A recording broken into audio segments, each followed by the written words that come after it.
기도하겠습니다. 하나님의 말씀 앞에 섭니다. 전하는 종도 받는 우리 성도들도 반드시 성령의 충만함을 힘있게 하시옵시고, 예수님이 비유로 말씀해 주신 것처럼 옥토밭이 되어져서 100배의 열매 결실 있게 하여 주시옵소서. 말씀하시는 분은 아버지 하나님이심을 인정하오며 우리 주 예수 그리스도의 이름으로 기도합니다. 아멘. 온라인 성경학교를 이곳에서도 진행해야 되기 때문에 시간이 좀 촉박합니다. 서둘러 전도하겠습니다만 혹여 시간이 안 되면 중간에 좀 중단하고 다음 주로 이어갈 테니까 양해해 주시기 바랍니다. 자, 4장은 이제 친구들과의 논쟁이 시작되는 장입니다. 2장에서 위로하기 위해서 친구들이 찾아왔는데 새 친구들이 4장 이후에서부터는 번갈아 가면서 욥을 정죄하는 자들로 나오게 됩니다. 죄의 문제를 다루는 내용들이 계속 전개가 되어 상황적으로 좀 설명을 드리면 친구들이잖아요.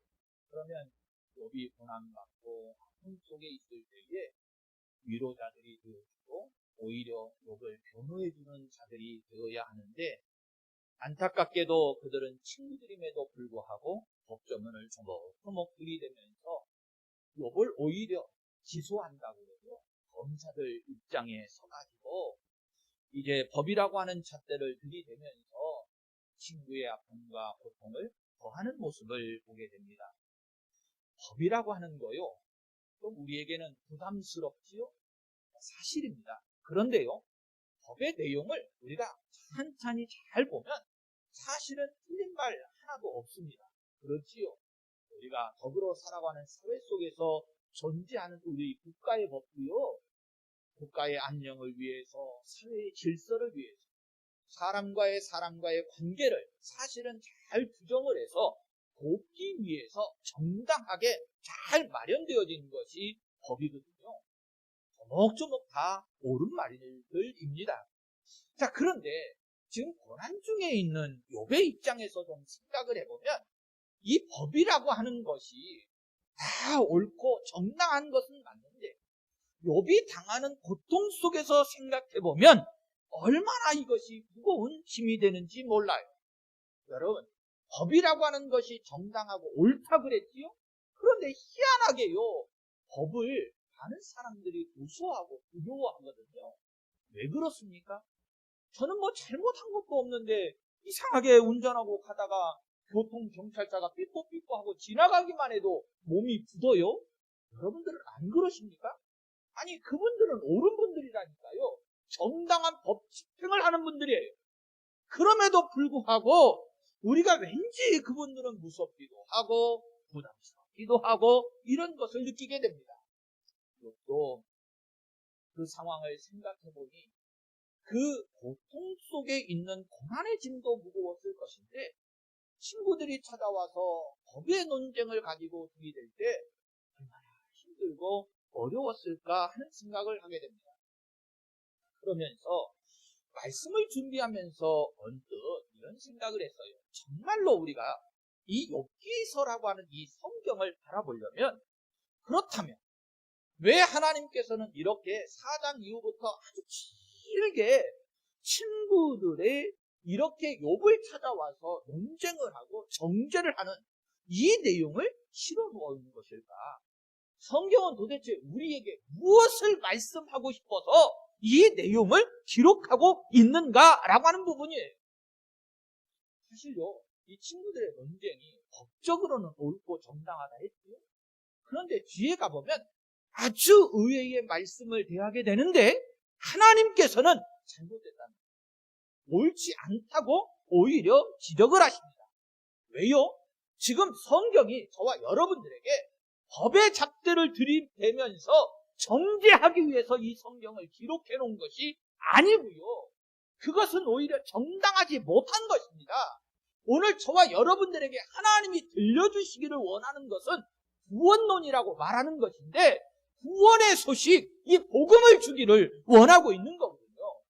그런데 친구들은 지금 이 하나님이 원하시는 구속의 은총, 이 구원의 논리와는 동떨어지게 오히려 법이라고 하는 것을 정당화, 그것을 무기 삼아서 오히려 정죄하고 있기 때문에 하나님께서 옳지 않다라고 하시는 거예요. 법의 논리는요, 반드시 무엇이 뒤따라와야 되는 줄 아십니까? 행위. 법을 지키는 그 행위가 뒤따라와야 우리가 의롭다 인정받을 수 있어요. 그런데 이 친구들은 그 행위 구원론을 지금 말하고 있는 거거든요. 저는 이 말씀을 대하면서 친구들과 이제 욥의 논쟁을 저와 여러분들이 계속 나누기는 하겠습니다만, 먼저 묵상하고 이 성경을 본 제 느낌을 좀 말씀을 드리면, 성경이 원하는 것은 그것이 아닙니다.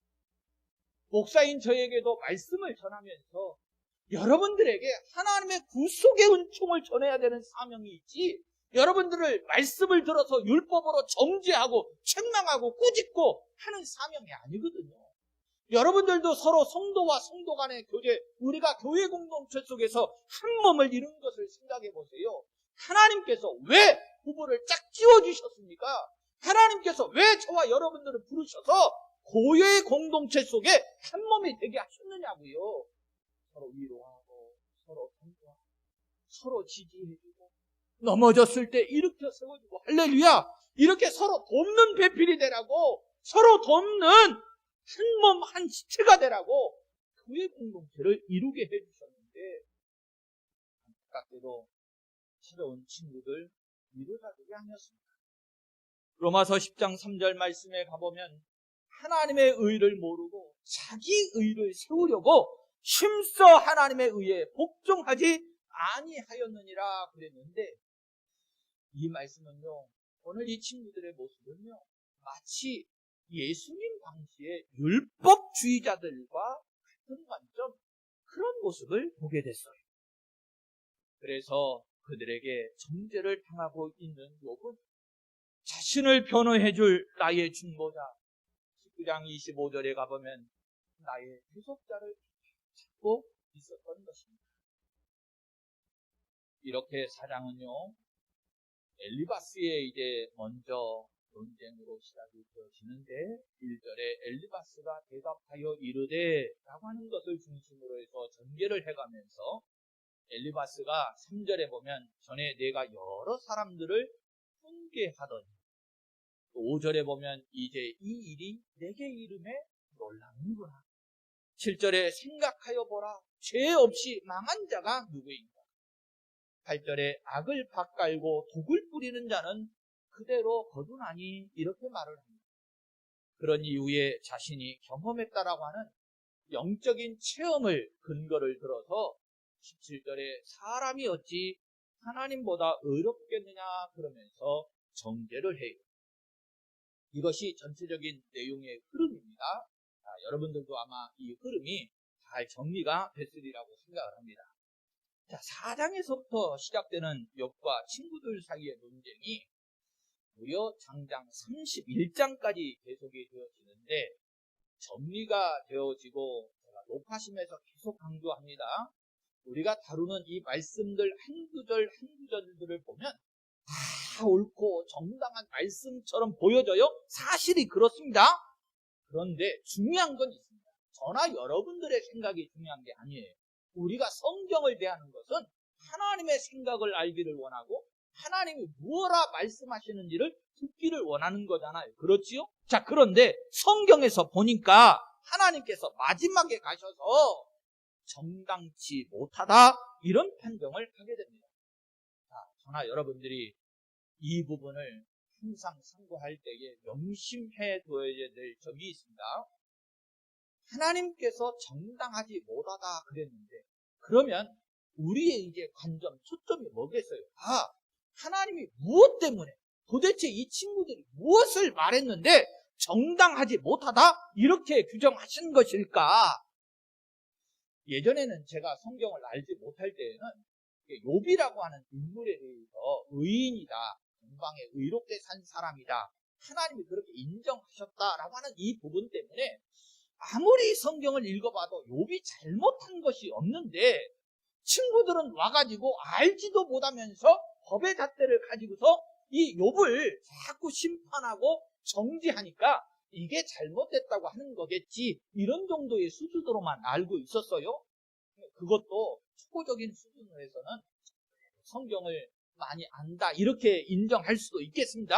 자, 그러나 중요한 것은 앞서서 제가 계속 강조했습니다만 성경의 내용을 그저 윤리와 도덕적인 잣대를 가지고 율법적인 측면에서 옳다 그르다, 욥은 잘못한 게 아무리 성경을 읽어봐도 없는데 그 사람이 잘못됐다고 지적하는 친구들이 그래서 잘못된 거지, 이 정도로 알기를 원하는 게 아닙니다. 바로 신학적인 문, 성경적인 문을 여셔야 되는데 구원이에요. 계속 강조해요. 성경을 읽으실 때 절대로 먼저 초점을 우리의 삶에다 두지 마세요. 우리의 삶에다 두는 것을 행위구원론이라고 말하고요. 우리의 삶의 옳고 그름은 세상의 학교에 가서도 부모 밑에서도 세상 속에서도 얼마든지 윤리도덕으로 가르침을 받을 수 있습니다. 성경이요, 우리의 삶의 내용을 가르치자고 이 자리에 저와 여러분들을 부르셔서 윤리도덕 강연하고 있는 것이 아니에요. 성경은, 지금 말씀은 우리에게 핵심은 구원을 계속 말하는 겁니다. 구원, 저와 여러분들이 죄인인데 어떻게 해서 구원받을 수 있느냐, 이게 성경이고 신학이거든요. 지금 욥기서를 다루는 부분에 있어서도 성경, 욥기서에서도 계속 복음을 말하고 예수님을 말하고 구속사 구원을 말씀하고 있는 거예요. 따라서 욥기서를 볼 때 반드시 복음 중심으로 보셔야 되고요. 제가 계속 강조하는 것은 다른 것 아닙니다. 이 자리에 오시면 여러분들의 마음문을 열고 귀문을 열을 때에 구속사라고 하는 것, 예수님이라고 하는 것, 복음의 소리를 들으시려고 집중하세요. 자, 욥기서도 그래서 제가 첫문을 열어드릴 때에 이렇게 강조를 해요. 욥기서는요, 1장과 마지막 장이 정말로 중요한데 1장의 문을 연 게 뭐였습니까? 번제를 드렸다. 번제라고 하는 것이 이게 복음이거든요. 뭐예요? 우리를 대속해 주는 거잖아요. 구약시대에 내가 죄인인데 내가 죄값을 치러야 하는데 내가 죄값을 치를 수 없어서 대신 치러줄 장치를 마련했는데 그때 당시는 그림자와 예표이기 때문에 짐승들이 우리의 죄를 대신해서 번제로 죽어주는 번제, 그 시대에는 그것이 복음이었고 구속의 은총이었습니다. 자, 그런데 욥기 1장 5절에 번제를 드렸다. 이 말씀, 번제를 드렸다는 이 말씀은 성경 속에서 가볍지 않은 말씀입니다. 왜요? 예수님이거든요. 예수님과 만나는 문제이거든요. 왜 번제를 욥이 드렸습니까? 혹시 내 아들들이 죄를 범하여 마음으로 하나님을 욕되게 하였을까 함이라. 그래서 혹시 저들이 잔치 중에 삶 중에 하나님을 욕되게 하는 죄를 부지 중에라도 범했을까봐 욥은요, 그 대속의 은총을 믿었기 때문에 번제를 드렸다는 거예요. 이것은 굉장히 사실은 놀라운 내용입니다. 왜요? 확실한 구원관을 가지고 있는 거예요. 내가 내 죄를 치르지 못해 나의 죄 문제를 대속해 줄 이가 필요하다라고 하는 확실한 구원관을 욥이 가지고 있었던 거예요. 그래서 마지막 장 42장 8절에서도 내 종 욥에게 가서 너희를 위하여 번제를 드리라 하나님이 그렇게 명령하십니다. 이게 이제 욥기의 중심 주제입니다. 하나님의 의중이 어디에 있는지 아시겠죠? 이 성경이 그냥 무슨 이야기 스토리를 우리에게 얘기해 주려고 하는 게 아니에요. 뭐 드라마를 쓰고 있는 게 아닙니다. 저와 여러분들에게 예수님 하나님께서는 지금 저와 여러분들에게 구속과 구원의 은총이 무엇인가를 알려주시기 위해서 이 욥기서를 기록한 아주 중요한 내용이에요. 왜 번제를 드리라고 하셨다고요? 너희가 웅매한 만큼 너희에게 갚지 아니하기 위해서다. 8절에 즉 죄값을 그들에게 갚지 아니하시고 대신 수송아지와 수양에게 전가시키기 위해서 번제를 드려라 이렇게 말씀했다는 겁니다. 저는요, 이 말씀을 붙잡는 순간 가슴이 뛰어요. 이 말씀은 복음이 너무나도 놀라운 말씀. 나도 저 친구들과 다르지 않고 욥과 다르지 않고 오히려 더 악한 죄인인데 하나님께서 내가 지은 죄를 나에게 갚지 아니하시기 위해서 번제 예수님을 십자가에 다셨구나. 정말 더 놀라운 말씀이고 은혜예요. 여러분, 복음이 뭐세요? 지금 여러분들 앞에 복음이 뭐세요? 여러분들이 하나님의 사랑을 그렇게 많이 말씀하시고 하나님의 은혜를 갈급해 하십니다만 진정한 하나님의 사랑과 은혜가 도대체 뭡니까? 물질의 복이요? 건강의 복이요? 이 세상에서 잘되고 형통하는 거요? 아니요! 그것은 이 자리에 있지 않아요. 이 자리에 아예 없다는 것이 아니고 세상 속에 나아가도요, 얼마든지 그 가르침을 잘 받습니다. 돈 버는 것 가르치는 데가 더 동양학과 아닙니까? 윤리도덕 가르치는 곳이 얼마나 많이 있습니까? 세상에서 잘되고 형통하다고 하는 그런 것들을 성경이 말씀하는 게 아닌데 이 말씀이 깨달아지는 순간 내 자신이 무너지는 거예요. 이 말씀이 깨달아지는 순간 내가 죄인인 건 맞는데 내 죄를 나한테 돌리지 않지. 오늘 욥기서를 통해서도 너희가 우매한 만큼 너희에게 갚지 아니하기 위해서 그러기 위해서 욥에게 가서 번제를 드려라 이렇게 말씀합니다. 정말로 이 말씀은 중요합니다. 사실 욥기서를 지배하는 말씀이 이 1장과 마지막 장에 있는데요. 저나 여러분들의 신앙의 삶을 지배하는 말씀이 뭡니까? 10장. 저나 여러분들의 신앙 생활 무엇으로 인도함 받고 무엇으로 다스림 받기를 원하십니까? 항상 말씀이 우리를 인도해 달라고 그렇게 기도하시잖아요. 어떤 말씀이 저와 여러분들을 인도하셔야 정말로 하나님 앞에 복이 되는 겁니까? 번제. 욥기서에서는 번제. 우리에게 있어서는 십자가. 십자가가 우리를 인도합니다. 어디로요? 참된 복으로 인도해 가는 것입니다. 자, 그런데 결론에 나타난 세 친구들의 구원과는 어떠했습니까? 엘리바스가 7절에 죄 없이 망한 자가 누구인가? 죄 없이 망한 자는 없다는 거예요. 욥아, 너 망했지? 네가 뭔가 우리가 알지 못하는 죄를 졌으니까 망한 거지. 8절에 가서는 우리가 너무나도 익히 여러 성경 속에서 알고 있는 것, 뿌리는 자는 그대로 거둔다. 한마디로 심는 대로 거둔다. 이 말씀 아닙니까? 정죄하는 내용을 보니까 틀리지 않아요. 너무나도 정당하고 옳은 말 같아요. 그런데 초점을 좀 맞춰보세요. 욥에게는 그렇다 쳐요. 그런데 저는 이 말씀을 사실 묵상하면서 목회자 된 게 참 두려웠어요. 왜냐면요, 저는 여러분들에게 말씀을 전하고 가르칩니다. 여러분들 목회가 어렵고 힘들다는 말씀도 여러분들도 저도 그럴 때 많지요. 왜 힘든 건데? 사실은요, 말씀을 가르치는 자가 가르치는 것처럼 살아야 하는 거예요. 하나님의 말씀을 여러분들에게 가르치기는 하는데 제가 가르치는 대로 못 살잖아요. 가르치는 대로 살려고 하다 보니 그게 정말로 힘들고 어려워요. 초점을 맞춰보세요. 지금 이 친구 엘리바스에게 좀 맞춰볼까요? 이 친구는요, 뿌리는 자는 그대로 거둔다.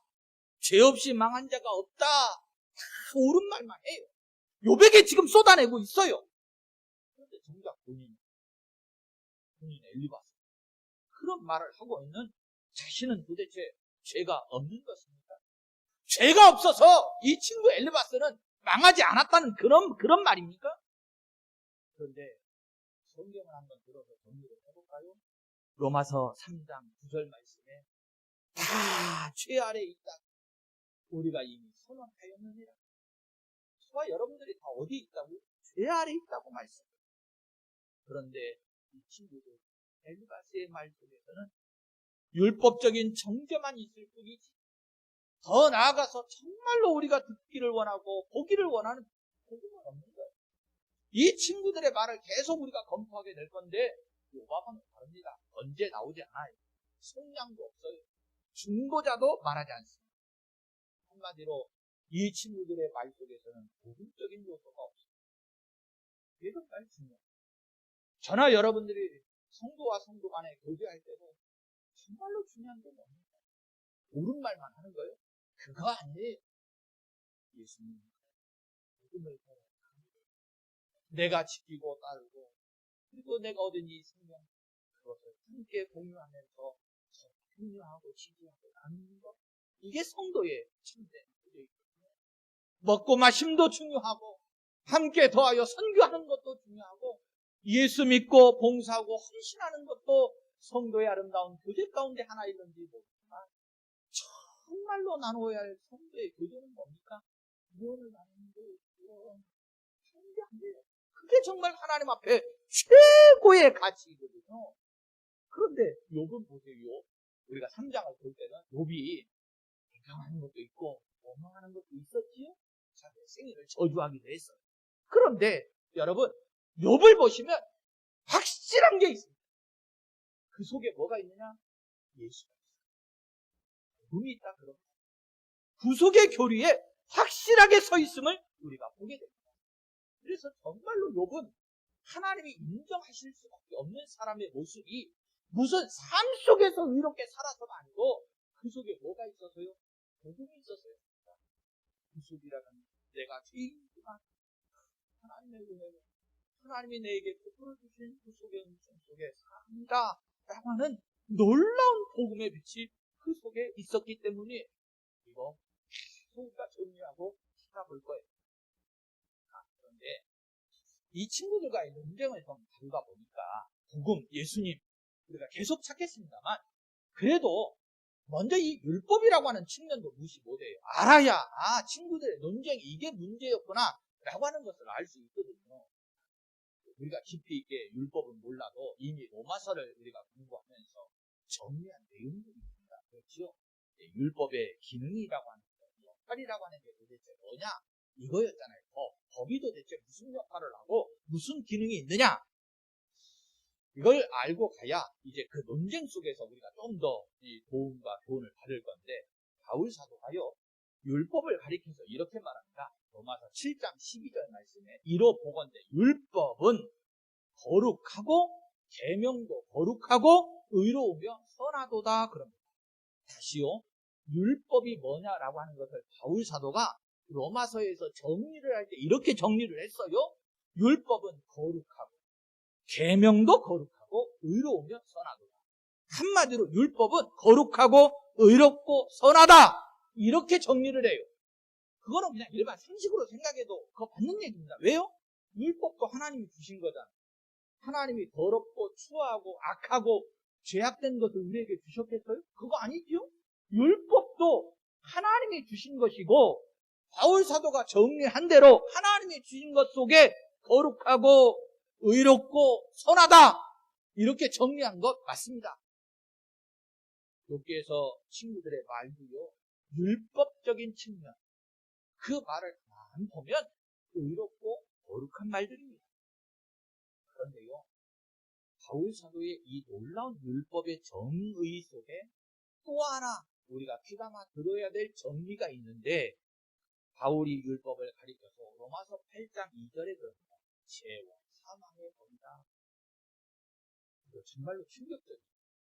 앞에서는 분명히 거룩하고 의롭고 선하다 이랬거든요. 그런데 뒤에 와서 다시금 정리를 하는데 죄와 사망의 법이다 이렇게 정리를 해요. 뭔가 우리가 깊이 있게 생각하지 않으면 이 말씀이 정리가 잘 안 될 것 같은데 사실은 간단합니다. 율법은 거룩하고 의롭고 선한 거 맞아요. 그런데 왜 죄와 사망의 법이 되어졌느냐? 우리 때문에. 우리 육신이 연약해서요. 그 법을 온전히 지킬 수 없기 때문에. 지키기만 하면 의롭고 선하고 거룩한 거 맞는데 지킬 수 없으니까 오히려 그 법이 우리를 정죄함으로 말미암아 저와 여러분들 우리가 죄인되어 사망에 이르게 되었으니 죄와 사망의 법, 율법이 그런 거 맞지요. 어려운 거 아닙니다. 쉽습니다. 이 상황을 제가 한번 예수님의 행적 속에 나오는 내용으로 한번 비유를 들어서 설명하고 정리를 해볼게요. 요한복음 8장에 보면 간마다 예수님 앞에 잡혀온 여인의 이야기가 기록이 되어 있습니다. 그런데 이 상황이 꼭 예수님 그 상황이 이 욥기서에 나온 상황과 같이 정리가 좀 되어지는데, 가늠하다 잡혀온 여인을 많은 군중들이 예수님 앞에 가운데다 다 세우게 되고요. 이걸 상황적으로 좀 정리를 합니다. 한쪽에서는 모세가 율법을 들고 서 있는 것처럼 보이고, 또 한쪽에서는 예수님께서 복음을 들고 서 있는 모양, 그런 구도로 딱 정리가 좀 되어져요. 모세는 이런 자는 율법 몇 쪽에 의해서 돌로 쳐죽이라고 했습니다. 그러면서 이 여인을 돌로 쳐죽여야 된다고 법의 잣대를 들이댑니다. 되졌으니까 그 법대로 정당한 대가를 치러야 되겠지요. 바리새인들과 서기관들이 그쪽 편에 서서 율법 모세 편에 서서 지금 정죄하는 거예요. 그러면서 예수님께 이렇게 묻지요. 8장 요한복음 8장 5절인데 선생님은 어떻게 말하시겠습니까? 자, 모세의 율법에는 분명히 이런 여자들, 이런 죄를 지은 사람은 돌로 치라고 그랬는데, 예수님은 이런 상황에서 어떠해야 한다고 말씀하시렵니까? 하나님의 아들이시라는 랍비 아닙니까? 선생님이라고 많은 사람들이 따르잖아요. 그러니까 선생님 한번 말씀 좀 해보세요, 그러는 거예요. 내용을 우리가 잘 알고 있으니까 예수님이 내용을 먼저 말해보겠습니다. 예수님께서 7절에 너희 중에 죄 없는 자가 돌로 쳐라. 그러니까 상황이 어떻게 됐습니까? 한 사람도 돌을 들어서 치는 자가 없었어요. 떠나가고 물러갔고, 예수님 앞에는 9절에 보면 여자만 남게 됩니다. 최종적인 말씀은 3절에서 11절까지의 내용을 정리한 건데, 나도 너를 정죄하지 아니하리라. 가서 다시는 죄를. 여러분, 이 속에서 여러분들에게 들려오는 하나님의 음성이 있습니까? 하나님께서, 하나님의 아들 예수님께서 죄인된 저와 여러분들에게 너를 정죄하지 않는다, 이렇게 말씀합니다. 그런데 사실은요, 이 말씀은 신학적으로는 굉장히 중요한 말이에요. 왜 그러냐면 하나님은 의의 하나님이십니다. 죄를 지은 자는 죄값으로, 선을 행한 자는 그 선에 합당한 복으로 베풀어 주시는 것이 공의예요. 그런데 어떻게 해서 하나님의 아들이, 하나님이 죄 지은 자에게 죄값을 묻지 않겠다고 그렇게 말씀하실 수 있는 것인가? 여러분, 철학적이거나 율법적이거나 이 사고로는 도저히 이 하나님은 받아들일 수 없는, 인정할 수 없는 하나님이에요. 왜 죄인인데 죄값을 안 치르게 해요? 그러면 불공평하시잖아요. 우리는 그런 하나님 인정할 수 없습니다. 이거거든요. 그런데 우리가 잘 알고 있습니다. 어떻게 해서 예수님께서는 죄값을 묻지 않으시겠다, 그렇게 말씀하시는 거예요. 욥기서에서도 42장 8절 아까 그랬죠? 너희에게 갚지 아니하겠다, 하나님이 분명히 말씀하신 거잖아. 욥기서에서는 다른 게 아니었습니다. 너 말고 대신할 자가 있으니 수양과 너 수송하지, 그것을 번제를 드림으로 내가 죄값을 묻겠다, 이 내용이거든요. 예수님께로 갖고 오면 하나님의 아들이신 그분이 그 여인과 저와 여러분들의 죄값을 대신해서 치러주시겠다, 내가 십자가 지시겠다, 그러기 위해서 내가 임마누엘 이곳에 너희에게 왔다, 할렐루야, 그렇게 선언하시고 말씀하시는 거예요. 뭐 때문에 가능했다고요? 그냥 죄값을 덮어주겠다, 이거 아니고요. 대신 갚아주고 대신 치러주겠다, 이거였거든요. 이게 진정한 하나님의 은혜입니다. 이거보다도 더 놀랍고 사랑이 있습니다. 이게 바로 구속의 은총이고 구원의 은혜입니다. 이렇게 할 때만이 저와 여러분들이 욥기서를 제대로 보고 제대로 욥기 속에서도 복음 예수님을 만날 수 있습니다. 시간이 돼서 여기서 정리를 하고 다음에 이어가도록 하겠습니다.